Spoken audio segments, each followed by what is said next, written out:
Malakas na po masyado ang ulan. At puno na po ang ilog. Ayan, uuwi na po tayo.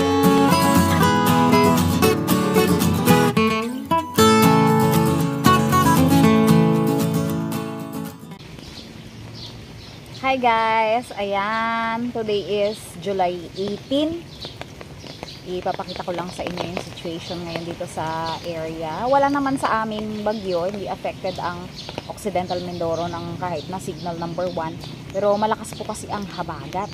Grabe po yung lakas niya ngayon at talagang medyo maraming tubig yung ulan na to. Ayan, dito po sa loob ng area, ngayon lang po kasi tumila yung ulan. Kaya ngayon lang rin ako nag-video. Medyo may konting baha pero nagpapass through lang naman dito sa area kasi meron naman po ditong mga labasan papunta sa labas sa bukid. Meron po yan. Kaya kung makikita nyo po, yung area ay umaagos. Umaagos po yan, tumutulo siya, umaagos talaga papunta po doon sa mga butas, and then may butas din po sa may area na to, sa may kanal namin. Kaya kahit medyo malalim, at least ano po yan, dire-diretso naman yung tubig. Actually hindi naman po siya ganun kalalim, dire-diretso yung tubig niyan. Lumabas na yung mga chicken ni Tatang kasi wala naman ng ulan, kaya nagsilabas na. Hindi naman wala, ambon na lang. Nagsilabas na sila. Wala si Tatang kasi ngayon. Pero maya maya magpapakain ako sa kanila. 5 PM pa lang naman po. Kaya lang talagang actually wala pang 5. Medyo madilim lang.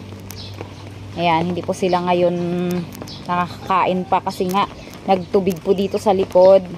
Yung area po na pinagkakainan nila.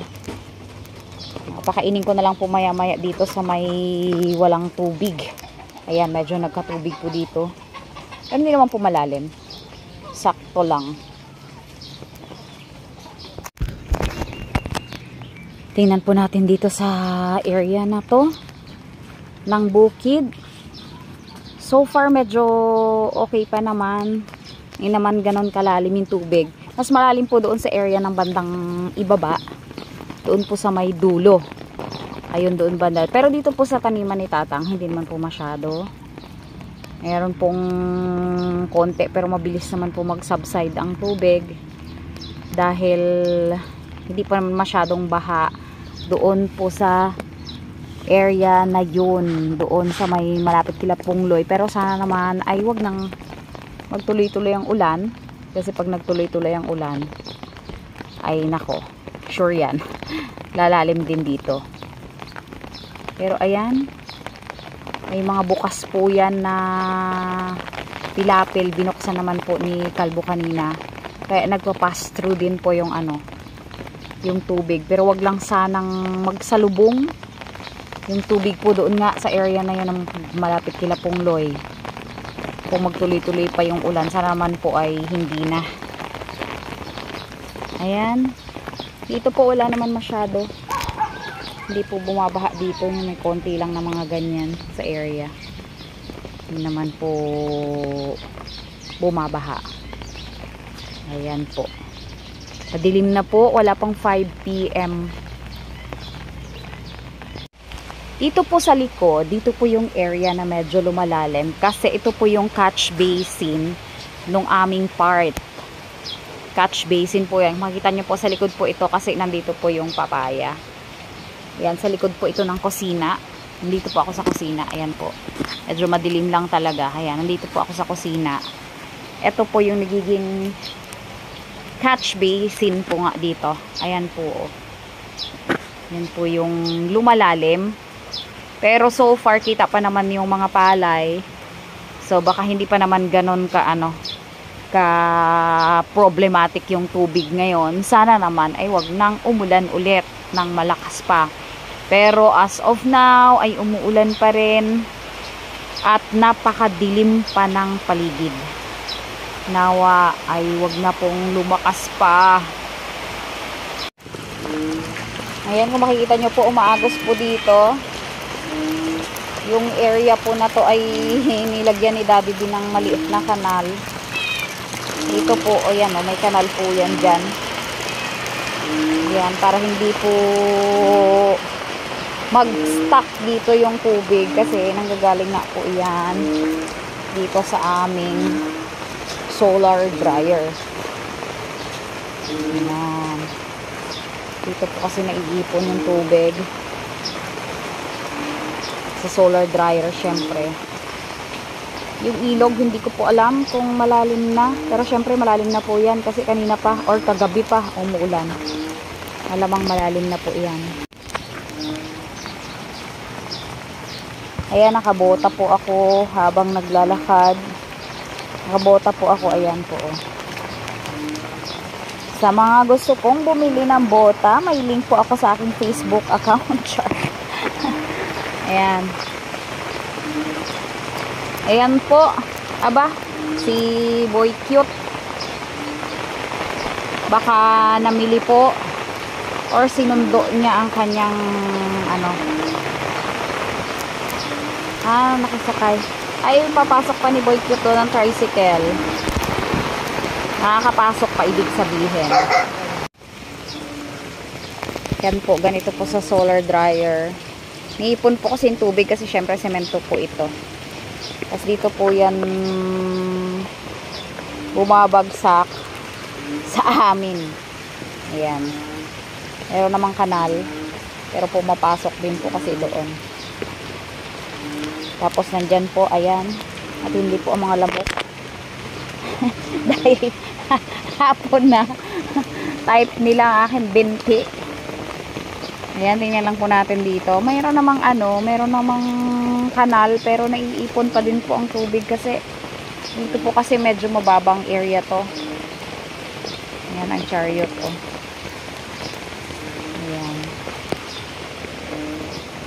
Tingnan lang po natin ng saglit ang ating kailugan. Tingnan po natin. May mga kanal. May mga kanal po dito na ginawa si Dalaman kasi syempre yung kanyang sili ay naaagusan po. Ayan. Nagpa-pass through lang kayo naman yung baha. Pero malalim na po pala ang ilog. Ayun, apaw na po. Hindi na po ako lalapit kasi masyadong malakas ang ulan. Umaapaw na. Ganyan po. Pero ganyan naman po yan. Very common naman po yan sa amin. Hindi naman po yan bago. Ngayon talaga ang buhay namin dito ever since mga bata kami. Umaapaw po talaga yung ilog niya. Ayan. Yan po yung paligid. May mga tanim na po yan na kamatis. Hindi ko po alam kung ano po yan. Maapektuhan. Ito naman po, yung area na yon. Talagang palagi pong parang dagat yan. Dati naman na po yan. Yung area na yon. Sanay na rin po sila. Ayan po. Malakas na po masyado ang ulan. At puno na po ang ilog. Ayan, uwi na po tayo. Ayan, lumalakas na naman. Pero hindi naman masyadong baha. Kaso nga lang, ang lakas-lakas na naman ang ulan. Ayan o, ang dilim-dilim po. Habagat lang po yan. Wala pa po yung bagyo. Yan, grabe po. Lumalakas pa po yung hangin. Ayan, as of today, July 23, nasa red rainfall warning po kami. Kaninang umaga, simula kagabi hanggang kaninang umaga, pero ngayong hapon po ay nasa orange. And then bukas nasa red po ulit, pero so far, hindi naman po ganun kalakas ang ulan dito. Though sobrang dilim po ng kapaligiran. 4 PM pa lang po, pero parang gabi na. Tapos tingnan po natin yung bukid ni Tatang na awa naman po ni Lord ay talagang hindi halos apektado.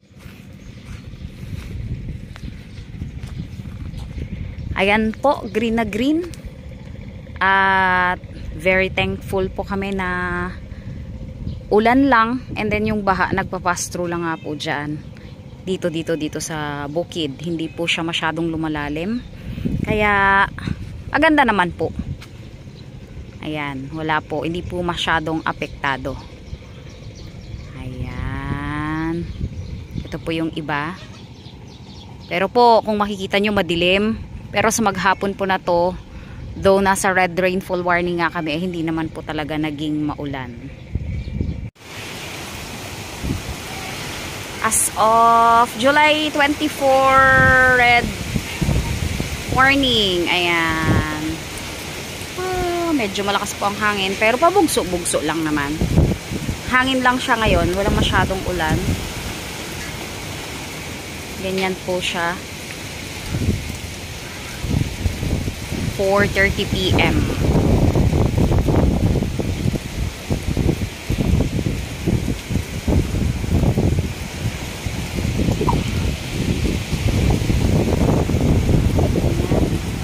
Habagat po kasi kaya dito nanggagaling yung ulan at hangin.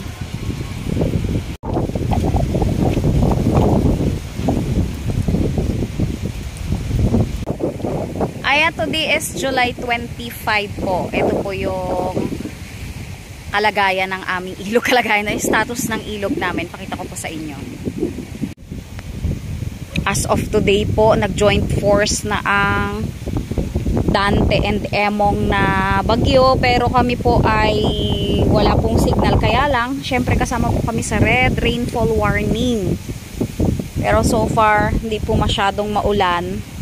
Kaya nangalahati po ngayon yung ilog. Ito po yung ilog. Today. Ayan. Wala po siya sa critical level o yung umaapaw na level. Ganyan pa lang po siya. Yan lang po at medyo humahangin na naman po. Pabugso-bugso nga po ang ulan dito sa amin ngayon. Doon po sa mga apektadong lugar.